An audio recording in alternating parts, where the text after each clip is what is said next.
Friends আমি চলে এসেছি কার্তিক নতুন একটি চ্যালেঞ্জ সেট কিচেনে আজকে একটা নতুন রেসিপি নিয়ে আজকে রেসিপিতে থোর ভাজা সেটা বানাতে কী কী উপকরণ লাগে আসুন দেখে তার আগে একটা কথা বলে দিই আমার চ্যানেলে যেসব ভিডিও ছাড়া আছে আমাদের যদি ভালো লেগে থাকে লাইক কমেন্ট শেয়ার করবেন বেশি বেশি করে শেয়ার করবেন।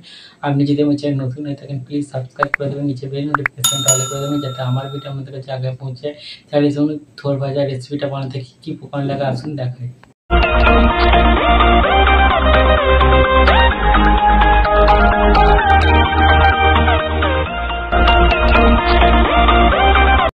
থোর ভাজা রেসিপিটা বানাতে কী কী উপকরণ লাগা আসুন দেখিয়ে দিই। তার আগে একটা কথা বলে দিই, ভিডিওটা প্রথম থেকে শেষ অবধি দেখার অনুরোধ রইল। তাহলে চলুন রেসিপিটা শুরু করি। এখানে আমি থোরটাকে ভালো করে কেটে জল দিয়ে ধুয়ে নিয়েছি, তারপর নুন দিয়ে ভালো করে চটকে রেখে দিয়েছি, মানে মেখে রেখেছি কিছুক্ষণের জন্য, নরম হয়ে গেছে থোরটা। তাহলে চলুন রেসিপিটা শুরু করি। গ্যাসটা যেটা কড়াটা বসে দিয়েছি, কড়াটা গরম হয়ে গেছে, তেল দিয়ে দেবো। তেলটা গরম হয়ে গেছে, দুটো শুকনো লঙ্কা ছিঁড়ে দিয়ে দেবো, থোরটা দিয়ে দেবো। থোরটা আমি জলটা নিয়ে দিয়েছি, মানে জল সমেত দিয়ে পুরো নুন হয়ে যাবে।